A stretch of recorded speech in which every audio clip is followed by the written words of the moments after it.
हर्षवर्धन त्रिपाठी जी, इन्होंने महिला आरक्षण किया था, कहां किया था और फिर क्यों रह गया था, ये बता दीजिए। और किस तरह से समाजवादी पार्टी ने तब फाड़ा था और आज ये सारे एक साथ हो गए हैं और ये उल्टा बोल रहे हैं कि मोदी जी मजबूर हो गए थे लाने के लिए। हर्षवर्धन त्रिपाठी जी, ये सवाल इस बात का है कि लीडर ऑफ ऑपोजिशन पार्टी तो सही है, लीडर ऑफ प्रोपेगेंडा का क्या करें? देखिए नविका जी, सबसे अच्छी और सुखद बात यह है कि कांग्रेस जो दबाव बना देती है मोदी जी को करना पड़ता है। तो ये तो बड़ी सुखद बात है, बहुत अच्छा है। लोकतंत्र इससे खूबसूरत कुछ हो नहीं सकता। अखिलेश जी जो दबाव बना देते हैं वो करना पड़ता है। लेकिन आज दोनों दबाव में टूट गए। और जिस दिन बजट की बहस में मैं आपके साथ था तो मैंने कहा था कि ये कांग्रेस पार्टी लंबे समय के बाद ट्रैप में अपने फंस गई। राहुल गांधी की 3 लाइन की पोस्ट, जिसमें आखिरी लाइन थी copy and paste and previous budget, उसने पूरा कांग्रेस का प्रोपेगेंडा सिस्टम ध्वस्त कर दिया था। उनकी जो सोशल मीडिया आर्मी थी, आईटी सेल थी, उसको 2-3 दिन लग गया उसको सुधारने में। क्योंकि अगर कांग्रेस का कॉपी पेस्ट था तब भी आप आलोचना नहीं कर सकते। अगर वो प्रीवियस बजट था, इसका मतलब कॉन्टिन्यूटी का बजट था, तब भी आलोचना करने की स्थिति नहीं। और आज तो दोनों बुरा फंस गए, राहुल गांधी और अखिलेश यादव। ये दो के दोनों किस में फंसे? जाति में फंस गए। लंबे समय से आपको ध्यान में होगा, आज अभी भाटी जी बड़ी बड़ी बात कर रहे थे, मैं तो आश्चर्य में पड़ गया कि भाटी जी वही वाले हैं ना जो पीडीए वाले थे, या पता नहीं कौन सा नया कोई भाटी जी आ गए हैं। क्योंकि हमने तो यही सुना है, भारतीय जनता पार्टी जो सबका साथ सबका विकास कहती है, तो ये उसका मजाक बनाते थे। लेकिन ये तो कहते थे कि भाई हम पीडीए हैं, और उसके बाद ये कहते थे हम इनके लिए काम करते हैं। अब मुश्किल यहां ये आ गई कि जो इनका सबसे बड़ा एजेंडा है जाति गणना, ये देश को भ्रम नहीं होना चाहिए। 2011 की जाति गणना को ये सरकार भी सामने लाने वाली थी, लेकिन इतनी मुश्किल है।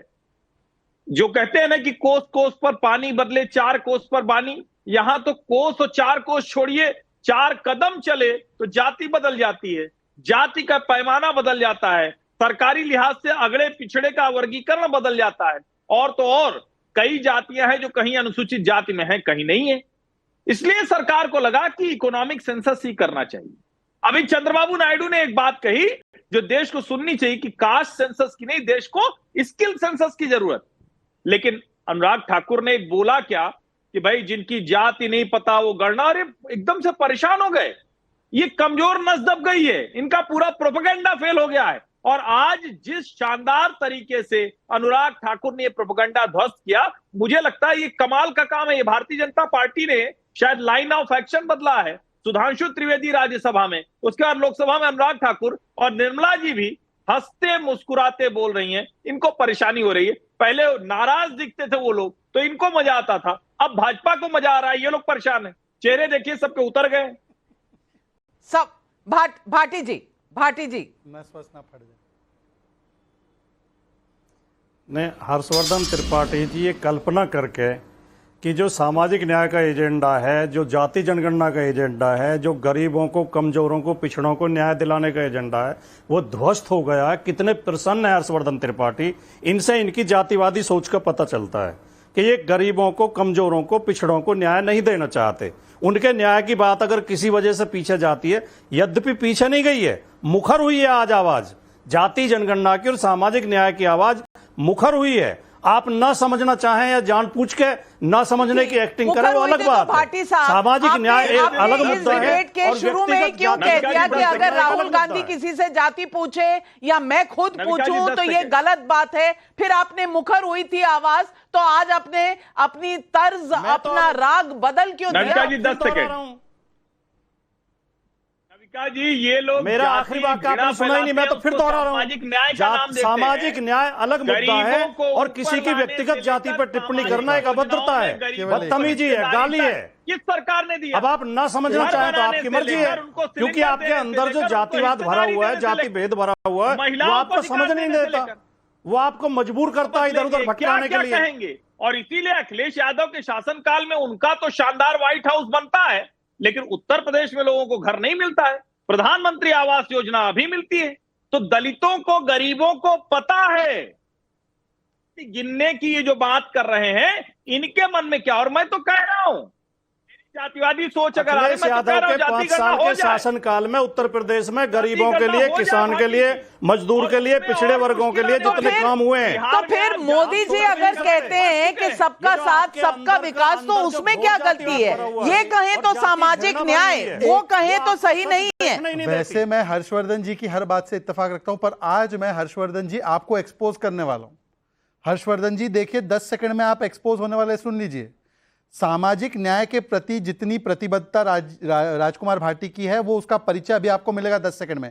एक बार बोल दीजिए राजकुमार भाटी जी, एएमयू में एससी और एसटी आरक्षण हो, एक बार बोल दीजिए। और हर्षवर्धन जी जिनकी सो कॉल्ड जातिवादी सोच है, उनका मुंह बंद करवा दीजिए। बोलिए रिजर्वेशन इन प्रमोशन किसने रोका था? एक बार हर्षवर्धन जी की जुबान बंद कर दीजिए, आज कर दीजिए जुबान बंद इनकी। रिजर्वेशन इन प्रमोशन रोकने वाला कौन था?